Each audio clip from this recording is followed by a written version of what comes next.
Crude oil ലോകത്തിലെ ഏറ്റവും പ്രധാനപ്പെട്ട ഊർജ വിഭവങ്ങളിൽ ഒന്നാണ്. എന്നാൽ ഫെബ്രുവരി അവസാനം സംഘർഷം ആരംഭിച്ചതിനു ശേഷം ഏകദേശം 500 ദശലക്ഷം ബാരൽ സംസ്കൃത എണ്ണയും കണ്ടൻസേറ്റും വിപണിയിൽ എത്തുന്നത് തടഞ്ഞു എന്നാണ് വിദഗ്ധർ അഭിപ്രായപ്പെടുന്നത്. ഇറാൻ യുദ്ധം ആഗോള രാഷ്ട്രീയത്തിലും സമ്പദ് വ്യവസ്ഥയിലും വലിയ പ്രത്യാഘാതങ്ങൾ സൃഷ്ടിച്ചുകൊണ്ടിരിക്കുകയാണ്. എന്നാൽ ആഗോള വിതരണത്തെ ഇത് എങ്ങനെയാണ് ബാധിച്ചുകൊണ്ടിരിക്കുന്നത്? പരിശോധിക്കാം വിശദമായി. ഞാൻ അഞ്ജിത. ഇറാനെതിരായ US-ഇസ്രായേൽ യുദ്ധം ഒരു സൈനിക ഏറ്റുമുട്ടലിൽ മാത്രമായി ഒതുങ്ങി നിൽക്കുന്നില്ല. അത് ആഗോള സമ്പദ് വ്യവസ്ഥയെ നേരിട്ട് ബാധിച്ചിരിക്കുകയാണ്. വെറും 50 ദിവസത്തിനുള്ളിൽ $50 ബില്യൺ മൂല്യമുള്ള അസംസ്കൃത എണ്ണ ആഗോള വിപണിയിൽ നിന്ന് തുടച്ചു നീക്കപ്പെട്ടു. വരും മാസങ്ങളിലും വർഷങ്ങളിലും അതിന്റെ ആഘാതം അനുഭവപ്പെടുമെന്ന് റിപ്പോർട്ടുകൾ സൂചിപ്പിക്കുന്നു. ഫെബ്രുവരി അവസാനം സംഘർഷം ആരംഭിച്ചതിനു ശേഷം ഏകദേശം 500 ദശലക്ഷം ബാരൽ അസംസ്കൃത എണ്ണയും കണ്ടൻസേറ്റും വിപണിയിൽ എത്തുന്നത് തടഞ്ഞിട്ടുണ്ടെന്ന് റിപ്പോർട്ടുകളും വിശകലന വിദഗ്ധരും പറയുന്നു. ലളിതമായി പറഞ്ഞാൽ ആധുനിക കാലത്തെ ഏറ്റവും വലിയ ഊർജ വിതരണ തടസ്സമായി ഇതിനെ കണക്കാക്കുന്നു. വിപണിയിൽ നിന്ന് 500 ദശലക്ഷം ബാരൽ എണ്ണ നഷ്ടപ്പെടുന്നത് കാര്യമായ പ്രത്യാഘാതം ഉണ്ടാക്കും.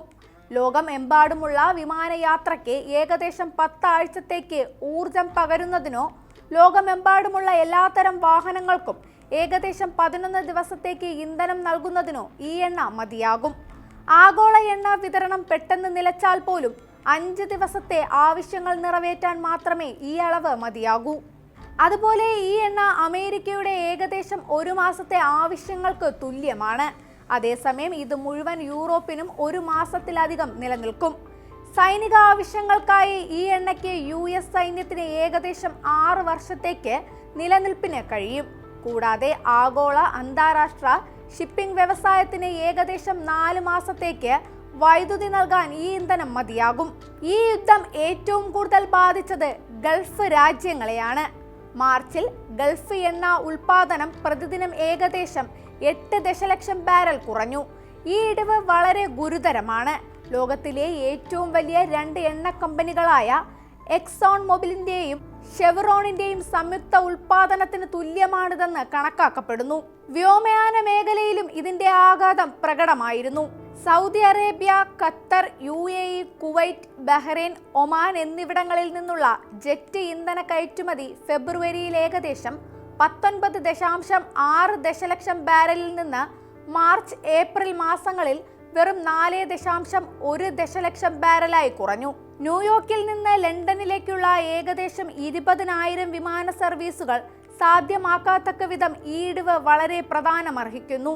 ഈ കാലയളവിൽ എണ്ണവില ബാരലിന് $100 ഉയർന്നു. പക്ഷേ ഇപ്പോഴും നിരന്തരമായ ഏറ്റക്കുറച്ചിലുകൾ അനുഭവപ്പെടുന്നു. തൽഫലമായി വിപണിയിൽ എത്താത്ത വിതരണത്തിന്റെ ആകെ ചെലവ് ഏകദേശം $50 ബില്യൺ കണക്കാക്കപ്പെടുന്നു. ഈ നഷ്ടം ജർമ്മനിയുടെ വാർഷിക GDPയുടെ ഏകദേശം 1%, എസ്റ്റോണിയ പോലുള്ള ചെറിയ രാജ്യങ്ങളുടെ മുഴുവൻ സമ്പദ് വ്യവസ്ഥയ്ക്കും തുല്യമാണ്. നിലവിലെ ചിത്രം ഇപ്പോഴും വ്യക്തമല്ല. ഏപ്രിലിൽ ആഗോള സംഭരണം ഇതിനകം ഏകദേശം 45 ദശലക്ഷം ബാരൽ കുറഞ്ഞു. മാർച്ച് മുതൽ പ്രതിദിനം ഏകദേശം 12 ദശലക്ഷം ബാരൽ ഉൽപാദനം കുറഞ്ഞു. കുവൈറ്റിലെയും ഇറാഖിലെയും കനത്ത എണ്ണപ്പാടങ്ങൾ സാധാരണ നിലയിലാകാൻ 45 മാസം എടുക്കുമെന്ന് വിദഗ്ധർ വിശ്വസിക്കുന്നതായി റോയിട്ടേഴ്സ് റിപ്പോർട്ട് ചെയ്യുന്നു. ശുദ്ധീകരണത്തിനും വാതകാടിസ്ഥാന സൗകര്യങ്ങൾക്കും സംഭവിച്ച കേടുപാടുകൾ പരിഹരിക്കാൻ വർഷങ്ങൾ എടുക്കും. US-ന്റെ നീക്കം ആഗോള എണ്ണ വിതരണം പരിമിതമാകാനുള്ള സാധ്യത കൂടുതലാണ്. ഹോർമൂസ് കടലിടുക്കിലെ ഭാഗികമായ നിയന്ത്രണങ്ങൾ പോലും കപ്പൽ ഗതാഗതത്തെ മന്ദഗതിയിലാക്കുകയും വിതരണം വൈകിപ്പിക്കുകയും ചെയ്യും. കഴിഞ്ഞ കുറച്ച് ദിവസങ്ങളായി ഈ മേഖലയിലെ കപ്പൽ നീക്കം പരിമിതമാണ്. വെടിനിർത്തൽ ആരംഭിച്ചതിന് ശേഷം 40-ലധികം വാണിജ്യ കപ്പലുകൾ പാത മുറിച്ച് കടന്നതായി മെറൈൻ ട്രാക്കിംഗ് ഡേറ്റ വ്യക്തമാക്കുന്നു. ഈ മേഖലയിലൂടെയുള്ള കപ്പലുകളുടെ എണ്ണം കുറയുന്നതും ടാങ്കറുകൾ നേരിടുന്ന ഉയർന്ന സുരക്ഷാ ഭീഷണിയും എണ്ണവിലയും ഗതാഗത ചെലവും വർദ്ധിപ്പിക്കാൻ കാരണമാകും. ഇത് മിഡിൽ ഈസ്റ്റിൽ നിന്നുള്ള എണ്ണയെ ആശ്രയിക്കുന്ന രാജ്യങ്ങളിൽ വലിയ സാമ്പത്തിക സമ്മർദ്ദമുണ്ടാക്കും. അതേസമയം ഇന്ധനവിലയിലുണ്ടായ കുതിച്ചുചാട്ടവും പശ്ചിമേഷ്യൻ സംഘർഷവും കാരണം ആഗോളതലത്തിൽ വിമാന ടിക്കറ്റ് നിരക്കുകൾ 10% വരെ വർദ്ധിക്കുമെന്നാണ് പുതിയ റിപ്പോർട്ട്. ദീർഘദൂര യാത്രകളെയാണ് ഈ വില വർധനവ് ഏറ്റവും കൂടുതൽ ബാധിക്കുക. എന്നാൽ ഗൾഫ് മേഖലയിലെ വിമാന കമ്പനികൾക്ക് അവരുടെ പക്കലുള്ള വൻ സാമ്പത്തിക ശേഖരം ഉപയോഗിച്ച് ഈ പ്രതിസന്ധിയെ ഒരു പരിധിവരെ അതിജീവിക്കാൻ കഴിയുമെന്ന് ഓക്സ്ഫോർഡ് എക്കണോമിക്സ് പുറത്തിറക്കിയ പഠനത്തിൽ പറയുന്നു. ഇറാൻ യുദ്ധത്തെ തുടർന്നുണ്ടായ പ്രവർത്തനത്തെ ചെലവ് മറികടക്കാൻ എയർലൈനുകൾ ഇതിനകം തന്നെ ടിക്കറ്റ് നിരക്ക് വർദ്ധിപ്പിക്കുകയോ ഫ്യുവൽ സർചാർജ് ഏർപ്പെടുത്തുകയോ ചെയ്തിട്ടുണ്ട്. യുദ്ധം 2 മാസം നീണ്ടു നിൽക്കുന്നത് അടിസ്ഥാന ടിക്കറ്റ് നിരക്കിൽ 5 മുതൽ 10% വരെ വർധനവിന് കാരണമാകും. ഫെബ്രുവരി 28-ന് മിഡിൽ ഈസ്റ്റ് യുദ്ധം ആരംഭിച്ചതു മുതൽ വിമാന ഇന്ധനവില ഏകദേശം ഇരട്ടിയായി. വിമാന കമ്പനികളുടെ പ്രവർത്തന ചെലവിന്റെ 25 മുതൽ 35% വരെ ഇന്ധനത്തിനായാണ് ചെലവാകുന്നത്. ചില ബഡ്ജറ്റ് വിമാന കമ്പനികളിൽ ഇത് 60% വരെയാണ്. എന്നാൽ ആഗോള ഊർജ വിപണിയിലെ അനിശ്ചിതത്വങ്ങൾക്കിടയിൽ ഇന്ത്യ ഉൾപ്പെടെയുള്ള രാജ്യങ്ങൾക്ക് റഷ്യയിൽ നിന്ന് എണ്ണ ഇറക്കുമതി ചെയ്യുന്നതിനുള്ള ഇളവ് അമേരിക്കൻ ഭരണകൂടം നീട്ടി നൽകി. ഇറാൻ US യുദ്ധം വിപണിയിൽ സൃഷ്ടിച്ച ആഘാതം കുറയ്ക്കാൻ ലക്ഷ്യമിട്ടാണ് ട്രംപ് ഭരണകൂടത്തിന്റെ ഈ സുപ്രധാന നീക്കം. ട്രഷറി ഡിപ്പാർട്ട്മെന്റിന്റെ ഈ ഇളവ് പ്രകാരം മെയ് 16 വരെ കപ്പലുകളിൽ കയറ്റിയ റഷ്യൻ എണ്ണയും പെട്രോളിയം ഉൽപ്പന്നങ്ങളും വാങ്ങാൻ രാജ്യങ്ങൾക്ക് അനുവാദമുണ്ട്.